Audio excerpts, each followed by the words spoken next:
Welcome to We Are Soldiers. This is Wajahat Said Khan. It is not just the man who does the fighting. Since times primordial, machines have been used to deliver the killer blow during battle. They have acted as what militaries around the world refer to as the force multiplier, which is the ability to compound, increase, and emphasize the fighting ability of the men who engage in battle. Throughout its history, the Pakistan Army has had to test its men and machines in the turbulence of war. For example, in 1965, the Army fought and won the largest tank battle since World War II against an enemy which was numerically vastly superior. A few years later, however, in 1971, a lack of field intelligence and questionable tactics led to the demolition of a major tank advance by outnumbered enemy forces. But that was last century. Today, the army is using its machines again, both to counter the threat from the east as well as to curtail the insurgency in the west.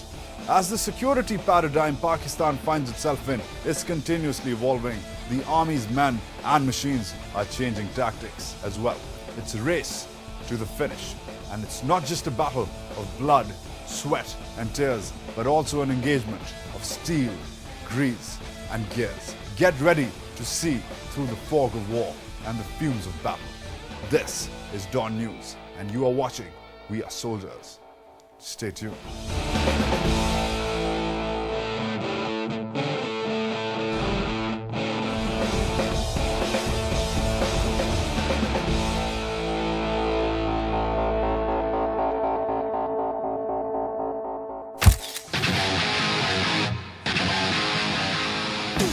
Last week in We Are Soldiers, you saw how the army trains its largest arm, the infantry, for anti-terrorist training, a new sort of conflict facing Pakistan. You were also introduced to the military threat perception from the eastern border and how the army deploys specialist infantry tactics like raids, sniping and infiltration to deal with those threats. But those were minor ops.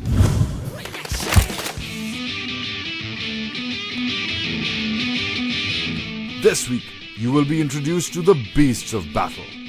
Mechanized and armored units will partake in maneuvers for what are called major operations. You will see the evolution of these men and their machines while they conduct their day job, the art of war. Pick your battles and don't go anywhere. This is We Are Soldiers. Stay tuned.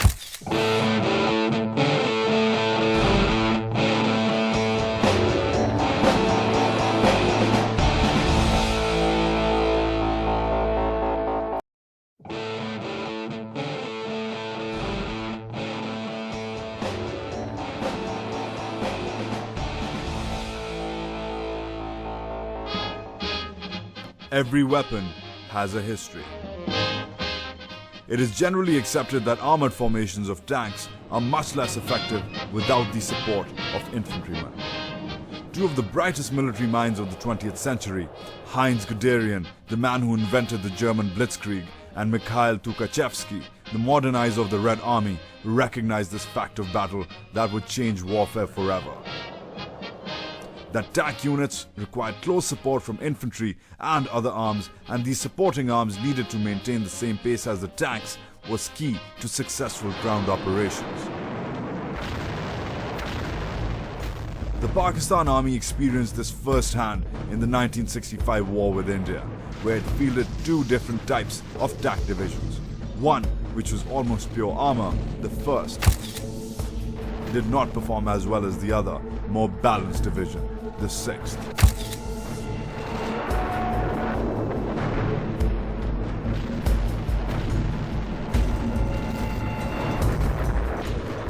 By themselves, tanks generally cannot hold ground, nor operate alone in thick country or built-up areas.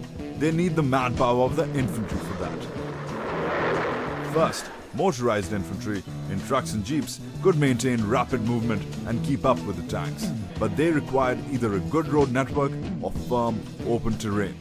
They were unable to negotiate a battlefield obstructed by craters, barbed wire, and trenches. Tracked or all-wheel drive vehicles were to be the solution. Able to keep up with the pace of armor and negotiate most obstacles, infantry was now mechanized. This fresh mobility would allow it to achieve its primary objective of holding ground or occupying enemy positions. Ground warfare would never be the same again. Welcome to the mechanized infantry. Now we all know about the foot infantry, that it is deployed on feet. But mechanization has completely changed the way modern infantry warfare works. This is the logic. In any war, in any battle, there's always enemy positions. They might be dug in, they might be along a line. According to Pakistani doctrine, the armor, which is the armored corps, which is tanks, always lead the attack. Because they're armored and fast and they have a lot of protection, they can plow through these enemy defenses, usually in troops or squadrons. But what armor doesn't have is enough manpower. The manpower comes from the infantry, which makes the infantry the largest arm of the Pakistani army. Now, how does the infantry keep up with the pace of the armor? Well, that's where the mechanized infantry comes in. Mechanized infantry battalions, MIB as they're called, through APCs, give enough momentum via the APCs to join armor. By the time these guys are through enemy defenses, these guys have joined them from various positions. They dismount their troops and then they hold this objective. Holding an objective is key to gaining ground. It's key to capturing enemy territory. Not just plowing through the defenses, but also capturing ground. That's key. That's where these guys come in. This is an M113P. It's a Pakistani version of the M113, which is effectively the most widely deployed, the most widely manufactured APC in living history. Armored 2 to 3 thick inches from across the board, but it's got different components. Let's start from right here. Let's start from the top. This is the tin wren.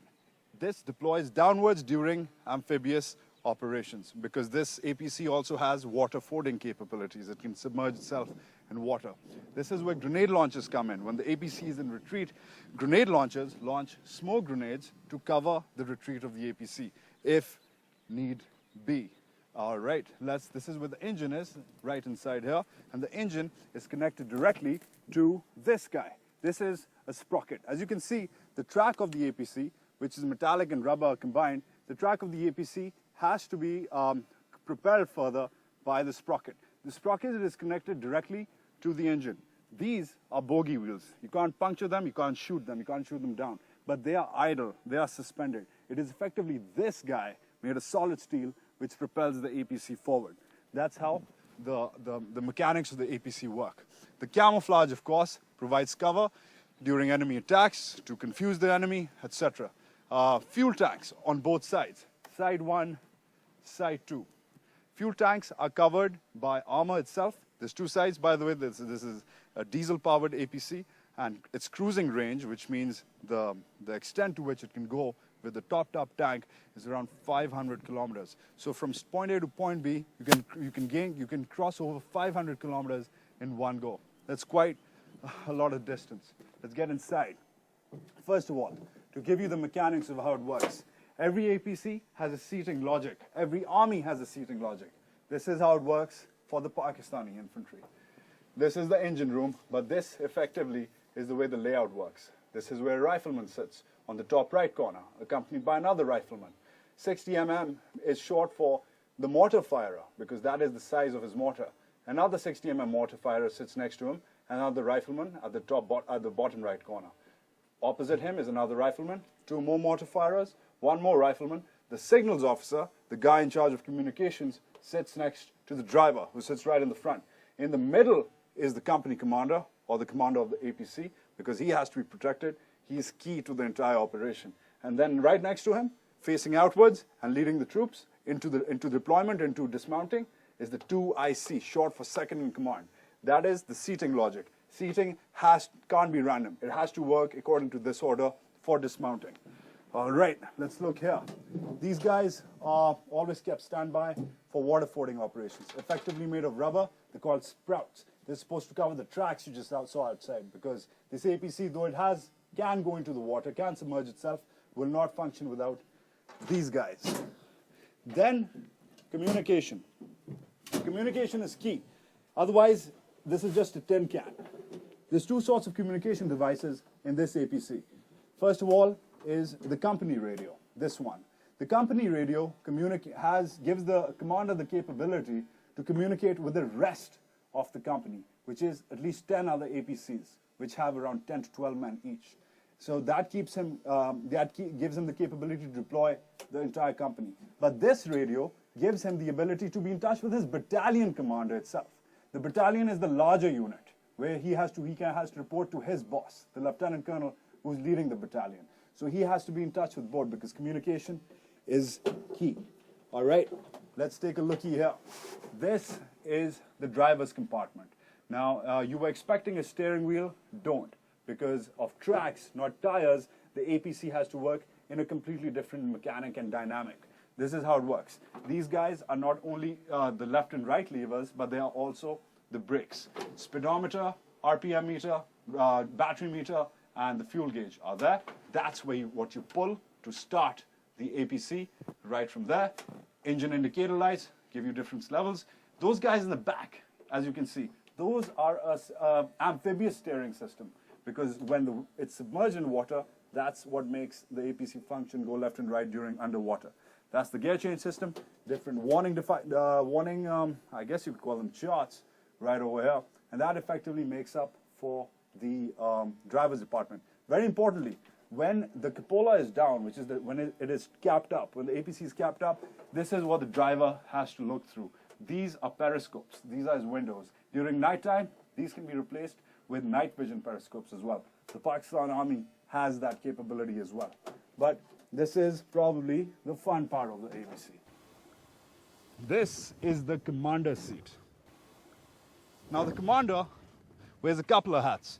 He's the commander of the APC as well, but he's also the gunner. He stands here during operations. Now this is a 12.7 mm ACIC. It's you can set your target from there. Now, contrary to popular opinion, the ACIC is not for taking out ground troops. The ACIC is specially meant for taking out enemy air assaults, for example, enemy helicopters, because this APC has enough armor to withstand small arms fire if enemy soldiers are shooting with rifles, etc. But this is meant to take out enemy helicopters, because that is where the real threat, in fact, the only threat to this APC comes from, as well as other tanks. So that's the bottom line about the APC, and that's how mechanization works.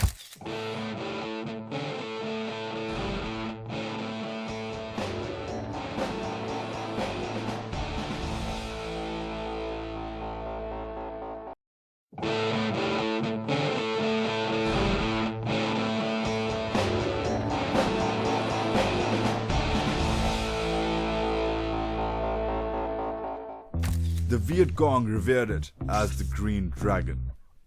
The Swiss dubbed it as the Elephant Roll Shoe, or Elephant's Roller Skates.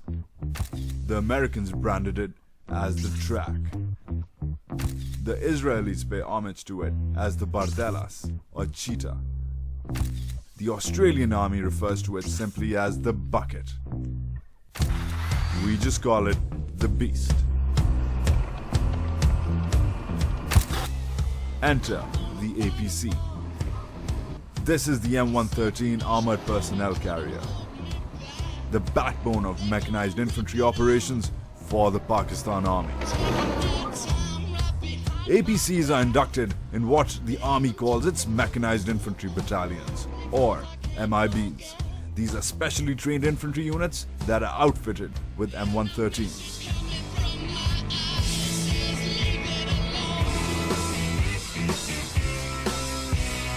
We are part of a mechanized battalion. Mechanized battalion, basically, there is a difference between foot infantry battalion and a mechanized battalion, because we operate with the armor formations. So we have to cope up with the speed of armor. The mechanized infantry, basically, because of having APCs, can catch up with the armor and can go on to the objective and capture the objective physically. Without physical capturing of the objective, it is not possible to hold on to the enemy objective. Based on a 1979 upgrade of the original model, the M113 can travel longer, has a diesel engine, more horsepower, better acceleration, and a better turning radius than its predecessors. As importantly, it is also made in Pakistan. The M113 is also air mobile, which means that it can be carried to forward locations via C-130 transport aircraft. The Pakistani infantry also possesses heavy anti-tank infantry battalions like this fittingly named one, which equip the M113 with anti-tank missile systems like the BGM-71 TOW and its Pakistani counterpart, the Bakhtar Shikan or Armor Hunter. Enough details. It's time for some action. This is a mechanized infantry assault. The location is classified, but the course is designed to simulate an environment where a Pakistani MIB engages enemy forces with a company-size assault. The objective is to cross several kilometers of an arid plain, dismount and engage. The operation is headed by a major. He has 3 roles. As the company commander, he is the leader of this mechanized assault. He is also the commander of his own APC as well as its gunner. It's his job to ensure that he is in touch with the other APC commanders so that the assault is coordinated. All commanders are fitted with a special helmet that they can communicate to each other with, as well as their drivers. The M113 has a top speed of 65 kilometers an hour, and these guys are pushing it. The weapons mounted on the APC are 12.7mm AKIC anti-aircraft guns, because although the APC is armored enough for sustaining small arms fire, enemy helicopters with anti-armor weapons are always a potential threat. APC, we have one major weapon, that is the 12.7 mm AKIC MG, which is the anti-aircraft machine gun, which is basically used against the enemy anti-tank helicopters or any air threat. Besides the commander and the driver, each APC has the capacity of carrying 11 infantrymen, or an entire section. It's time for these guys to get into the action. The dismount is a key moment of the mechanized assault. Troopers who dismount have to be quick, but must stick within their group.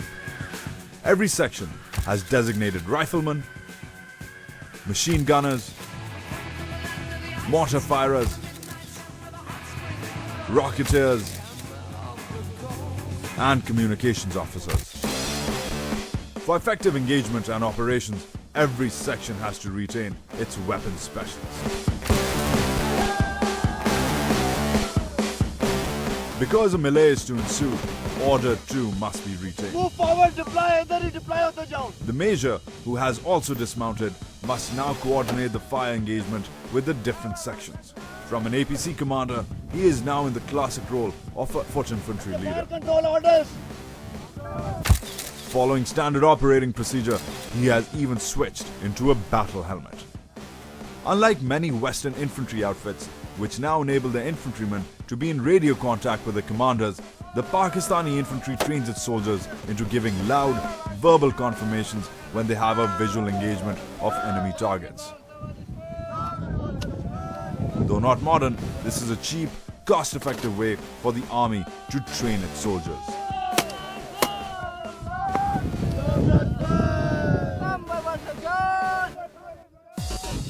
But in today's battlefield, where rules and objectives are evolving with security perceptions and threats, what is the real importance of the mechanized infantry?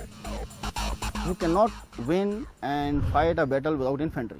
This is an established rule. Infantry is must for the ground possession, infantry is must to conduct the ground operation, infantry is must to do all the jobs against the enemy, all the tasks against the enemy. And in infantry operation, mobility is very important. So mobility, if the entire infantry is mobilized and mechanized, so the place where you reach in 3 hours, probably you will be able to reach there in 20 minutes. So that is a surprise, and that is the thing which is going to offset the enemy, and enemy is going to cut off. Threat projections indicate that if there is an attack from the eastern border, it is likely to be in the desert terrain of Sindh and southern Punjab. In charge of the defense of the desert is the 5th Corps, also known as Pakistan's Desert Corps. What is the strategic importance of this formation and how does mechanization fit into its battle plan?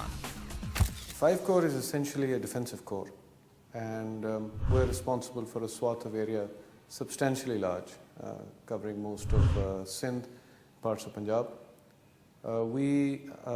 Within that defensive capability, have a very powerful offensive capability inbuilt to our corps. That defensive stance with an offensive capability is a vital component of Pakistani war doctrine, part of the offensive defense strategy propagated in the 1980s by former Army Chief Mirza Aslam Beg.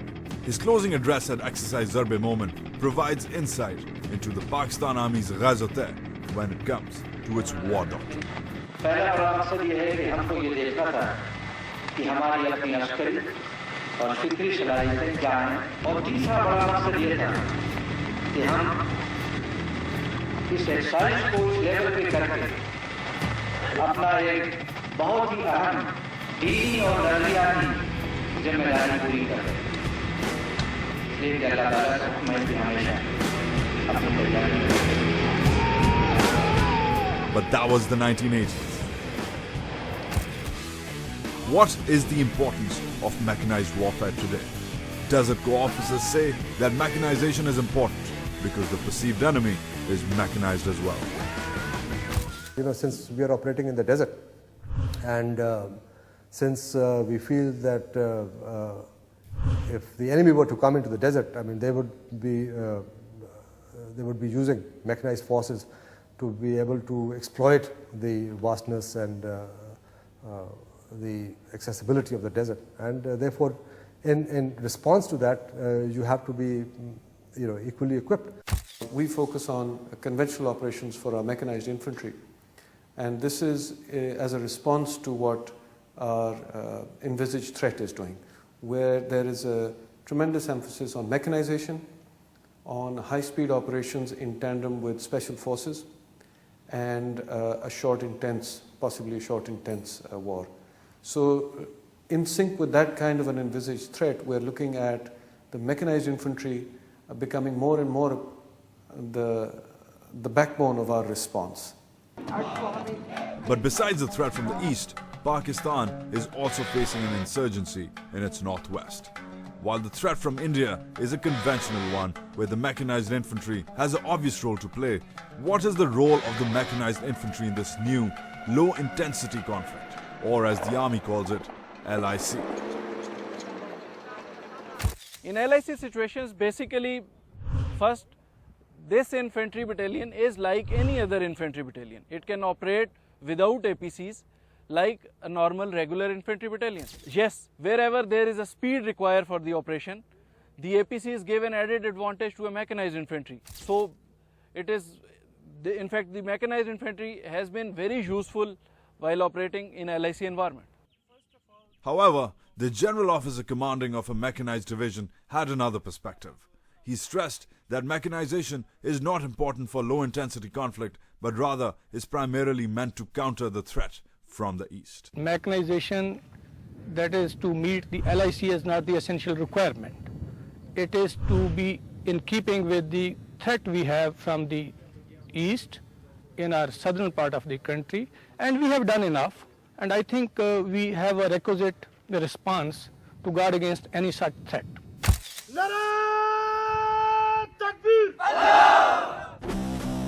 But considering that the majority of the infantry is not mechanized, how do non-mechanized, or as they are called, standard infantry units, see this? Is there a silver lining in the still not mechanized cloud?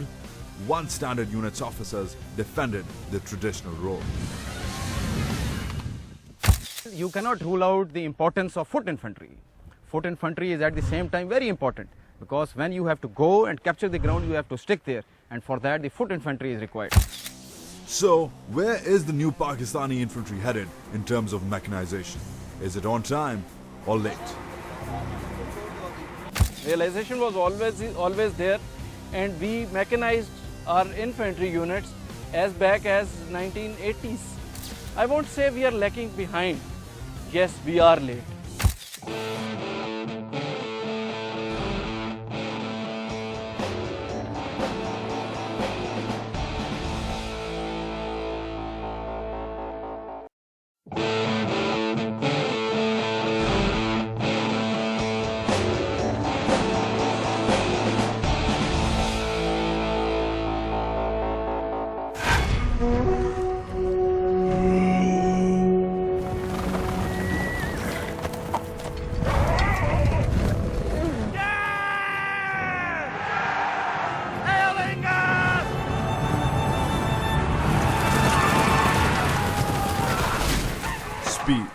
surprise, mobility, offensive power, even the ability to tactically retreat. These are the tenets of the cavalry, the second oldest of the combat arms, and some contend the most glamorous among the soldiers of any army. Cavalrymen fighting from horseback, and today with tanks, were and are considered the warrior elite.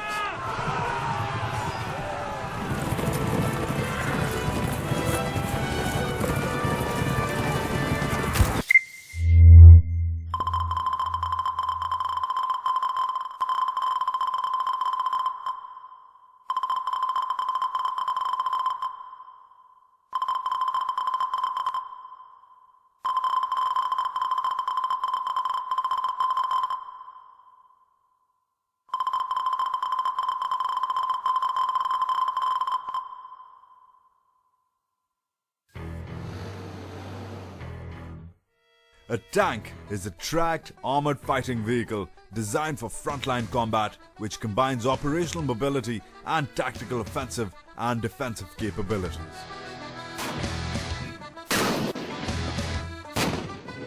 Firepower is normally provided by a large caliber main gun in a rotating turret and secondary machine guns, while heavy armor and all-terrain mobility provide protection. The strategic use of tanks was slow to develop during and immediately after World War I, partly due to technical limitations but also due to the prestige role traditionally accorded to horse-mounted cavalry. Still, the Armored Corps was born at the Battle of the Somme, where the first tanks were pitched, primarily to overcome the tactical, operational and strategic stalemate impinged by the static nature of machine gun-oriented trench warfare.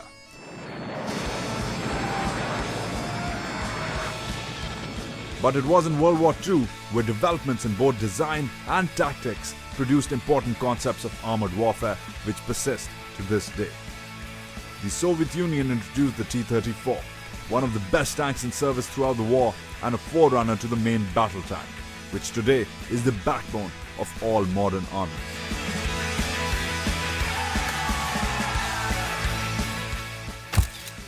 Germany introduced Blitzkrieg, a strategy which made use of massed concentrations of tanks supported by artillery and air power to break through the enemy front and accomplish objectives.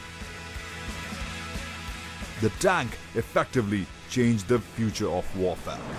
It has come to symbolize the terror of the oppressor.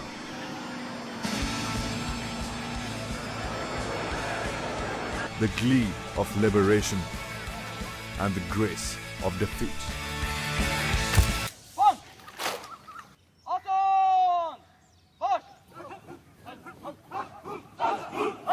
Pakistan's armored battle record has been mixed. Pakistan के 10 करोड़ अवाम जिनके दिल की धड़कन में ला इलाहा इल्लल्लाह मुहम्मद रसूलुल्लाह की सदा गूंज रही है, उस वक्त तक चैन से नहीं बैठेंगे जब तक दुश्मन की तोपें हमेशा के लिए खामोश न हो जाएं। हिंदुस्तानी हुक्मरान शायद अभी नहीं जानते कि उन्होंने किस कौम को ललकारा है। In the 1965 war, the army fielded several regiments in many pitched battles. But two battles which served as a yardstick of the Armored Corps' abilities and inabilities are Chavinda and Khemkaran.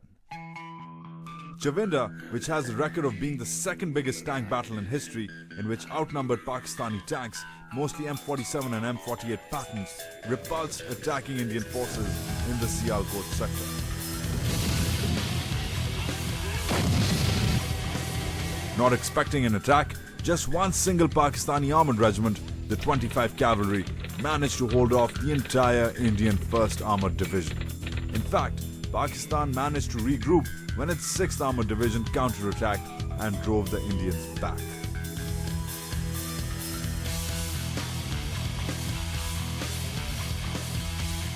But a tank battle as important, where Pakistan was on the offensive, did not end with total victory.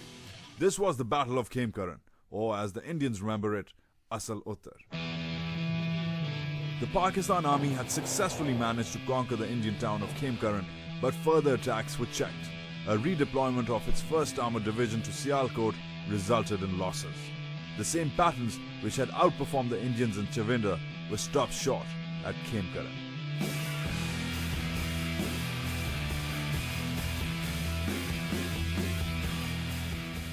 In effect, both the Indian and Pakistani armies did not show any great facility in the use of armoured formations in offensive operations in the 65 war. Whether it was the Pakistani 1st Armoured Division being stopped short at Khemkaran or the Indian 1st Armoured Division throttled at Chavinda, both sides proved to be better performers with smaller forces in a defensive role. Compared to the large, bulky formations the Pakistanis used in Khemkaran, the quick, rapid tank deployments in Chavinda were much more effective.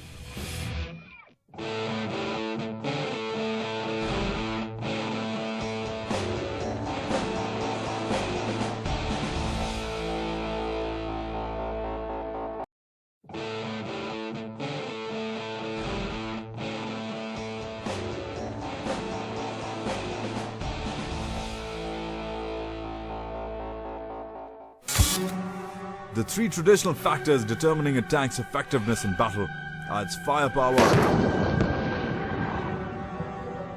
protection, and mobility.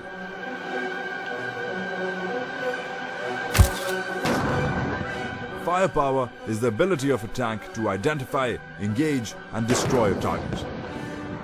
Protection is the tank's ability to resist being detected, engaged, and disabled or destroyed by enemy fire. Mobility includes tactical movement over the battlefield as well as strategic mobility, the ability of the tank to be transported by road, rail, sea, or air. Here's a bit of trivia for you. Tank was the code name for the top secret British military project started early in the 20th century, which would change the way ground battles are conducted.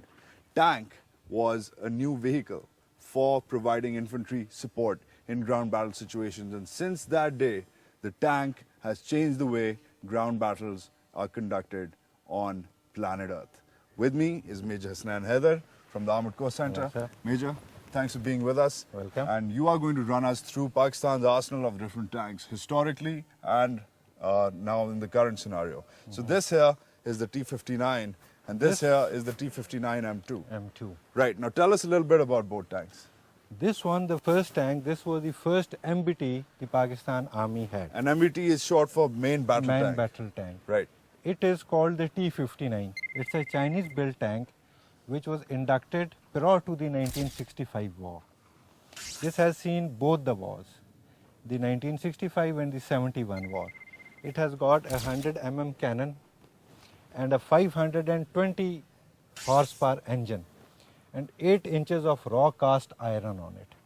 It's a very robust tank and many generations of the cavalrymen have trained and fought on this one.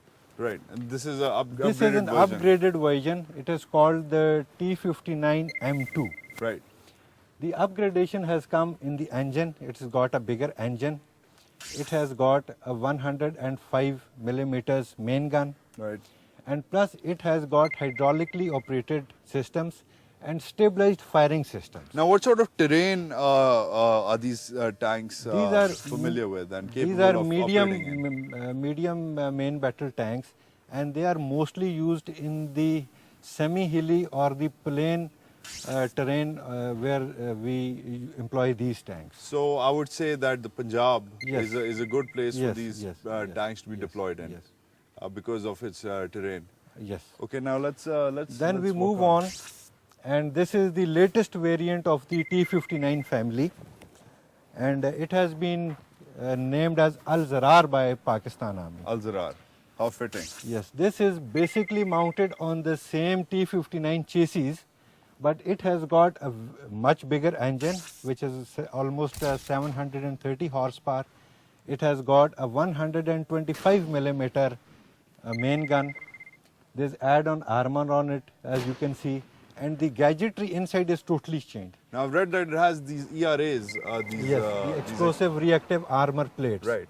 Now this is one of the latest defense against anti-tank guided missiles, which is installed on other MBTs of the world. Right. It features some of the latest equipment and gadgetries which the modern tanks in other armies also have. And this is slowly and steadily it will take over the older versions which I have just shown you. So are the older versions which you just showed us, are those still operational in the Pakistan Yes, Army? very much they are But still aren't they operational. outdated considering No. they've been around since the 60s? They say that there is a very famous English proverbial saying, it's not the rifle but the man behind it. The training compensates for any inferiority in equipment as such. And our people are trained to the best level to fight under all situations and all circumstances. But considering what perhaps other countries possess, the weapons which other countries possess, how do these weapons measure up There to was that? a time when M1A1s were tested in Pakistan, and the firing report of this T-59, a very basic tank, was better than the M1M1. This was during General Zia's time. General Zia's time. And that's why the M1A1 wasn't yes, conducted. rejected. In fact, I think he was seeing the firing of Firing the M1A1 yes. before the plane crash. Yes. Right. Okay. Let's move on. These are the pride and joy of the Pakistan Army. Sir, these are the latest tanks anywhere in, latest MBTs anywhere in the world.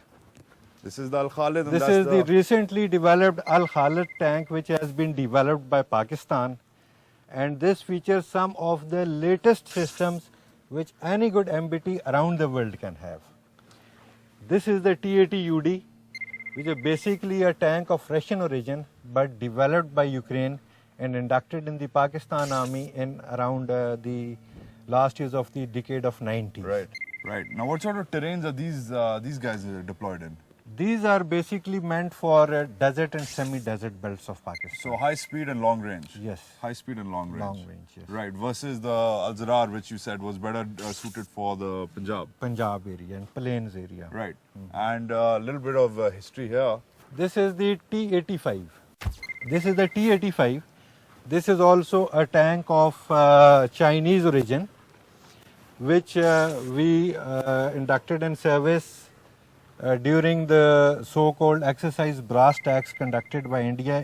After that, this was interim measure to stabilize the semi-desert and desert areas of Pakistan. And this nearly saw action during the escalation?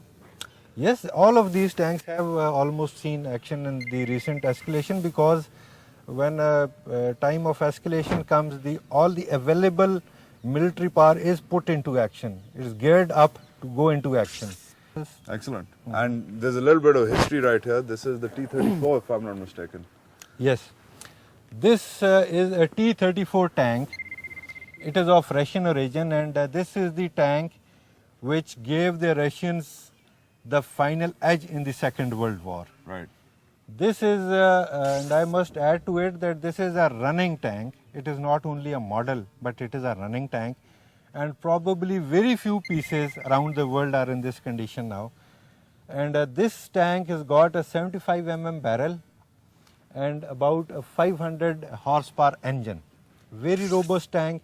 It saw the Russian army through the conflict and made them victorious in the battle. Now, has it seen action as far as Pakistan? Yes, they were inducted in the Pakistan Army in pre-1965 war, and they have seen that era. Yes, they have seen action in Pakistan Army also. Excellent. Pakistan's vast arsenal of tanks, ground, the basic purpose of a tank is to support the infantry in ground battle. Sometimes they lead the charge, sometimes they're behind the infantry. But the bottom line is that they, more or less, are supposed to be invincible. But are tanks all that invincible?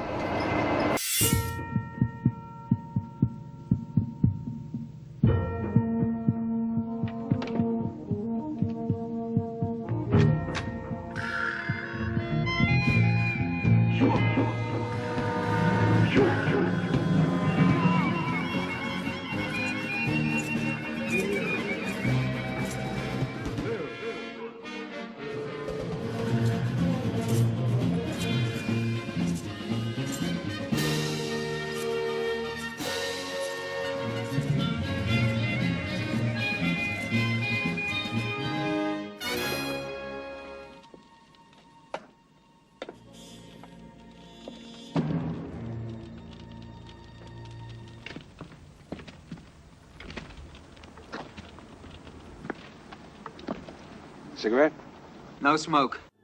But exactly how big of a deal are tanks? What aspects of tank design and operations challenge the myth of invincibility that surrounds this beast of battle?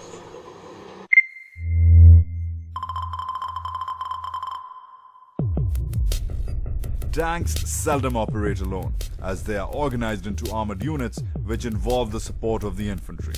Thus, tanks are not solo players, because at the end of the day, tanks might plow through an enemy's position, but they cannot occupy territory and hold an objective. Only men can.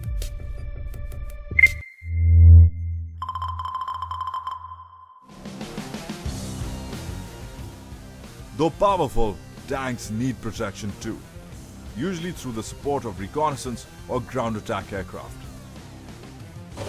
और ये है फजाई हथियारों का जमीनी अफवाज की इमदाद का उनसुर। फजाइया के तैयारे जरूरत पड़ने के चंद मिनटों में ही महाज के ऊपर परवाज करते हुए दुश्मन को एक दूसरी सम्त से मसरूफ़ अमल करते हैं। That's because tanks are highly visible and rapid and can be easily spotted visually or on the radar.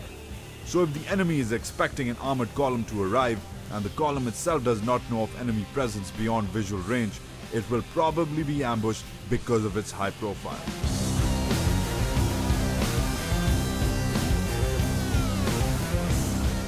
Thus, the cavalry too needs the cavalry.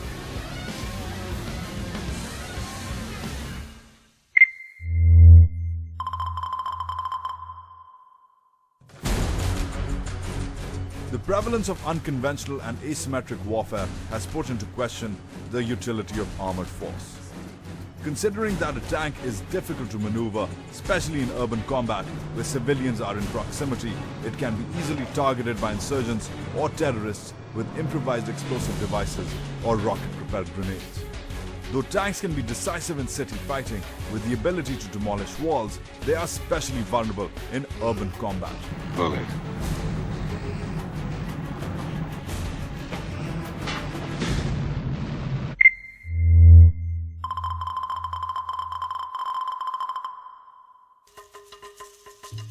Tanks need a sustained supply chain for extensive operations. The North African campaign of World War II, headed by legendary generals like Erwin Rommel and Bernard Montgomery, proved another important battleground for tanks, as the flat, desolate terrain was ideal for conducting mobile armored warfare.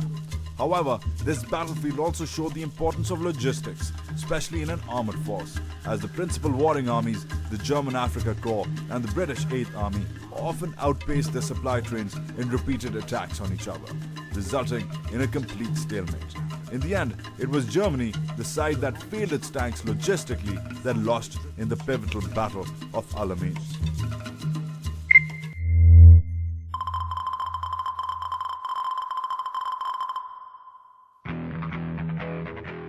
Tanks are vulnerable if targeted from the air.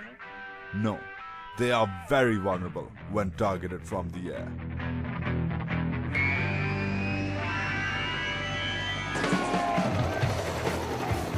Helicopter gunships with ATGWs or anti-tank guided weapons are probably the most successful tank-busting machines ever created. There are several reasons for this weakness. One is that tanks are easily detectable. The metal they are made up of shows well on radar, and especially obvious if they are moving in formation. A mobile tank also produces a lot of heat, noise, and dust, all of which are clues for the enemy which is watching from the skies.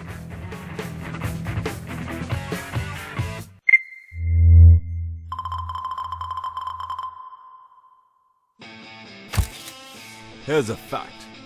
A tank is not built like a tank.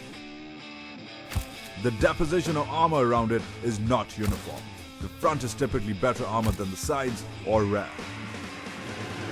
Moreover, the tracks, wheels and suspension are some of the most vulnerable spots, exposed and outside the armored hull. The easiest way to disable a tank is to target the tracks for what is called a mobility kill. Once a tank is disabled, it is immobile. And once it is immobile, it is past tense. Next week, you will meet the sea soldiers. you will gain unparalleled access to the Naval Special Service Group, the SSG Navy, and its new Watchmen of the Ocean, the Marines. Get ready to float over land and swim underwater. Thanks for watching. We are soldiers.